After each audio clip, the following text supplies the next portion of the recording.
Vamos lá, pessoal, Arlan Guiar que fala aqui com vocês.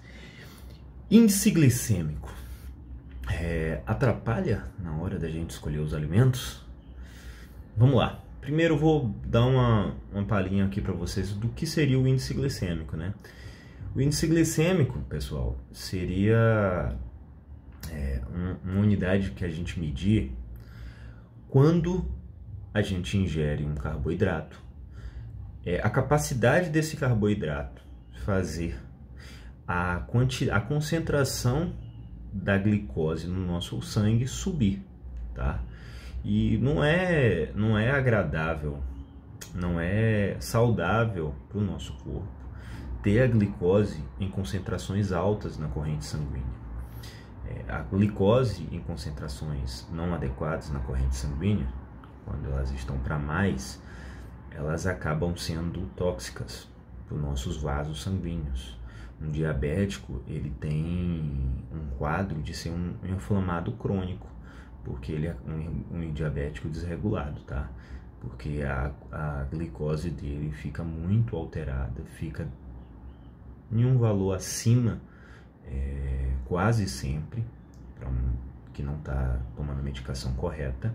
E essa glicose com a concentração alta na corrente sanguínea, ela acaba inflamando todos os vasos, tá bom? Então, o índice glicêmico dos alimentos, a gente avalia isso, como a glicose, os níveis de glicose vão subir na nossa corrente sanguínea. Então, se eu como uma banana e um morango, cada um vai fazer a glicose na minha corrente sanguínea subir de uma determinada forma. Vai ser mais rápido ou mais baixo, beleza? Só que o índice glicêmico, galera, ele é calculado para quando a gente ingere alimentos separadamente. Vamos supor, eu comi um chocolate aqui, ele vai ter um índice glicêmico. Ele vai ter um índice glicêmico porque eu vou ingerir, vou digerir e vou absorver. Como eu me alimentei isoladamente desse alimento, ele vai ter toda uma velocidade para acontecer todos esses processos que eu falei, tanto de ingestão, quanto de digestão, quanto de absorção. Só que acontece, pessoal, que quando a gente ingere um alimento misturado com outro alimento, eu atrapalho essa velocidade. Ou seja, se ele ia ser digerido sozinho, ele não vai ser mais digerido sozinho. Se ele ia ser absorvido sozinho, ele não vai ser mais absorvido sozinho. E isso altera as concentrações de glicose no nosso sangue.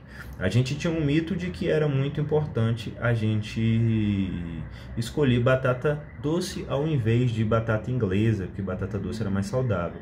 Mas justo pelo fato da batata doce, ela possuir mais fibras do que a batata inglesa. Então, quem vai fazer dieta, o arroz tem que ser integral, justamente por causa que o arroz integral tinha mais fibras do que o arroz normal, o arroz branco. Só que isso não acontece porque ninguém, a maioria das pessoas pelo menos, não come o arroz integral e o arroz branco puro. A gente sempre está misturando com outras coisas. Então, se a gente for parar para pensar desse ponto de vista, a gente não tem uma elevação a gente não tem uma concentração de glicose elevada após fazer determinada refeição, porque a gente misturou os alimentos. Então o índice glicêmico ele vai contar para quando a gente estiver nos alimentando de apenas um alimento em especial, tá bom? Então na hora de escolher, Arlan, o que seria alimentos com índice glicêmico mais altos? Seriam alimentos doces, né? Doces, massas, mas geralmente o que as pessoas que não treinam, não têm conhecimento de dieta, consomem, né? Eu vou comer biscoito, eu vou comer... A maioria da alimentação das pessoas, pessoal, é carboidrato puro. Eu vou fazer dieta, então de manhã eu vou comer banana, batata doce, deixa eu ver, tapioca, aipim, ou seja, só vou comer frutas a partir de agora, vou fazer dieta, só carboidrato. A gente precisa aprender a misturar, conhecer os alimentos e misturar os carboidratos, as proteínas e as gorduras para ter um equilíbrio, um prato equilibrado. E assim a gente conseguir segurar, né, esse índice glicêmico. Porque o que acontece, né, pessoal? Vamos lá. eu tenho um órgão chamado pâncreas, e esse órgão ele libera um hormônio chamado insulina, que ele controla os níveis de glicose para cima. Ou seja, quando a glicose está alta quando a concentração da glicose está alta na minha corrente sanguínea, tem um receptorzinho lá nesse pâncreas que ele começa a olhar assim e fala assim, ó, a glicose está alta, vamos produzir insulina, porque a insulina vai fazer essa glicose baixar a concentração dessa glicose baixar no sangue, entendeu? Só que o que é que acontece, né, pessoal? Vamos supor, eu acabei de comer aqui uma caixa de chocolate, joguei essa caixa de chocolate para dentro, foi digerida e foi absorvida e porrou de glicose na minha corrente sanguínea. O que é que acontece? Tá muita glicose na minha corrente sanguínea. Só que eu acabei de fazer um treino monstro. Eu corri em jejum, depois treinei em jejum, tô me sentindo super fraco. Por que eu tô me sentindo fraco, né? Antes de comer essa caixa de bombom. Por quê, pessoal? A fonte de energia que eu vou ter de primeira é a glicose. E eu tenho um estoque de glicogênio tanto no meu fígado quanto na minha musculatura, que quando eu faço atividade física ou quando eu não estou alimentado, ele quebra esse glicogênio para me fornecer glicose. É a minha reserva. A partir do momento que eu gasto essa reserva, eu começo a utilizar o meu tecido adiposo, que também tem uma reserva, né? Só que o que acontece? Vamos supor, eu treinei, fiz atividade física, eu gastei toda a minha reserva, tanto do meu glicogênio hepático, quanto do meu glicogênio que fica armazenado na minha musculatura. Só que aí eu comi uma caixa de bombom, comecei a jogar bombom para dentro, chocolate que só.